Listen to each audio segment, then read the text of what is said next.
Grace adjusted her headscarf nervously, clutching her worn-out file containing a resume that had seen better days.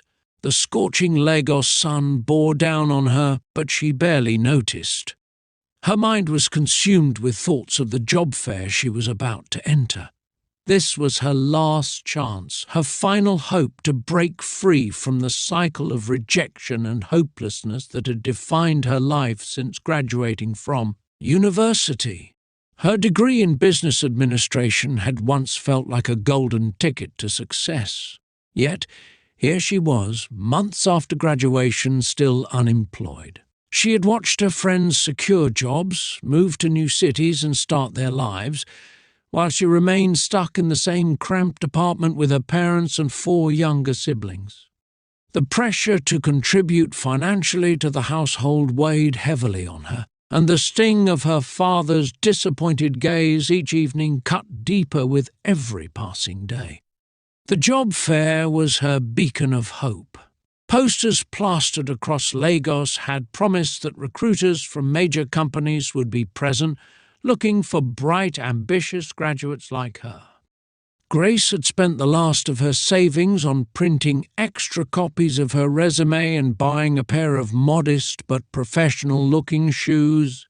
This had to work. Stepping into the crowded hall, she felt a mix of excitement and anxiety. Rows of booths stretched out before her, each manned by a recruiter or representative from various companies. The air buzzed with the chatter of hundreds of job seekers, their voices blending into a cacophony of hope and desperation. Grace moved from booth to booth, handing out her resume and giving her practiced elevator pitch. Most of the recruiters smiled politely, but offered little more than vague promises to keep in touch. Others barely glanced at her before handing her a flyer and dismissing her with a wave. By mid-afternoon, Grace's initial optimism had begun to wane.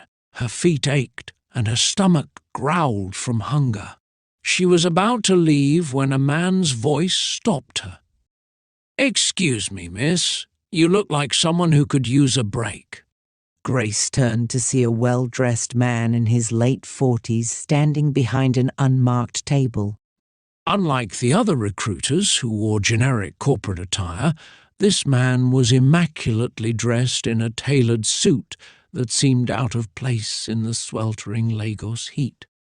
His smile was warm and disarming, and his eyes sparkled with an intensity that made Grace feel both seen and scrutinized. "Hello," she said hesitantly, clutching her file closer to her chest. The man extended his hand. "My name is Mr. Benson. I represent a private international consulting firm looking for exceptional talent. May I have a moment of your time?" Grace hesitated. The table had no banner or company logo, which seemed odd, but Mr. Benson's charm was hard to resist. "Sure," she said, taking a seat across from him. He leaned forward, his voice dropping to a conspiratorial whisper.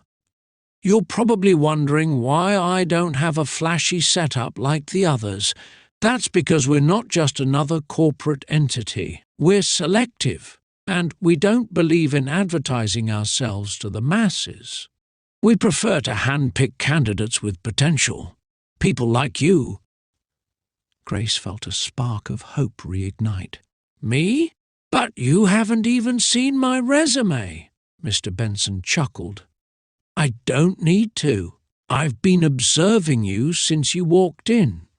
The way you carry yourself, the determination in your eyes, that's what we're looking for. My firm specializes in connecting talented individuals with high-profile clients around the world. And I think you'd be perfect for a role we're currently filling." Grace's heart raced. "What kind of role?" "Personal assistant to a global business magnate," he said smoothly. "The position comes with an excellent salary, international travel, and the opportunity to network with some of the most influential people in the world. It's a once-in-a-lifetime opportunity." Grace blinked, unable to believe her ears. It sounded too good to be true. "What's the catch?" she asked cautiously. "No catch," Mr. Benson assured her. "All we require is your willingness to learn, adapt, and commit to the role. Of course, there's a rigorous selection process, but based on what I've seen, I'm confident you'll excel." He handed her a sleek business card with nothing but his name and a phone number embossed in gold.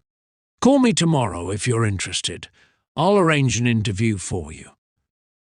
Grace stared at the card, torn between excitement and suspicion.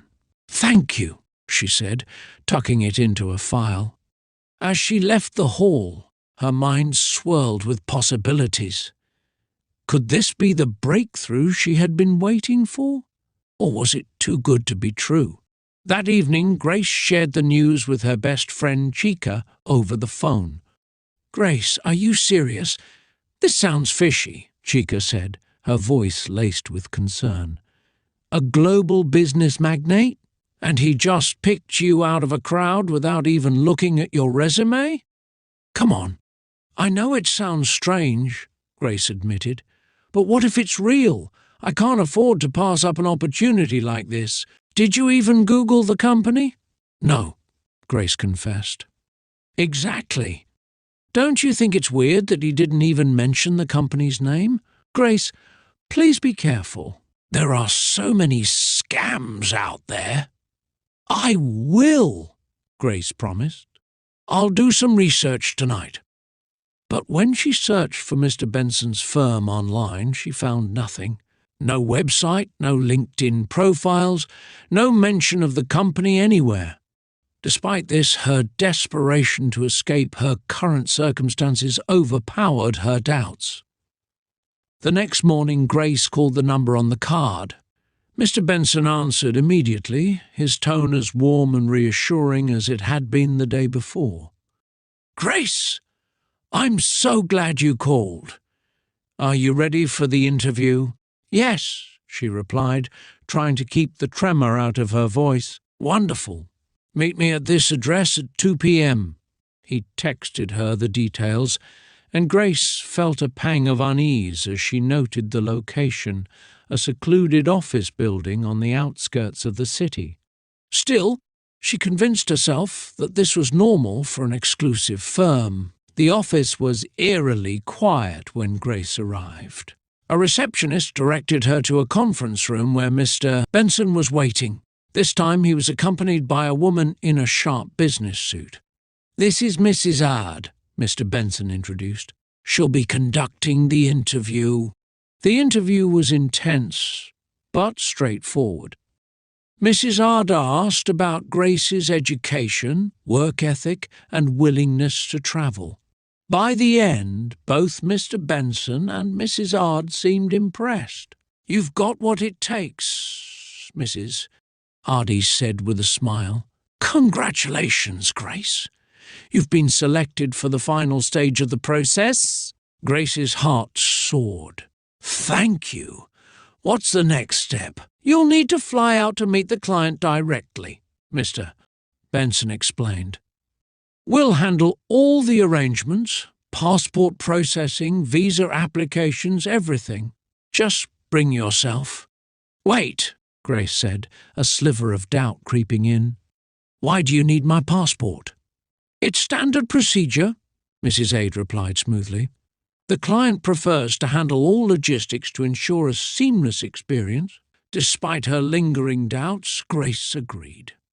3 days later, Grace found herself boarding a private jet with 3 other young women, all equally wide-eyed and excited. The luxurious interior of the plane made her feel like she had stepped into a dream. As the plane took off, Grace couldn't shake a nagging feeling of unease. She sent Chica a voice note, her voice shaky but hopeful. "I'm on my way now. Pray for me. I hope this is worth it." Unbeknownst to her, that would be the last message she would send for a long time.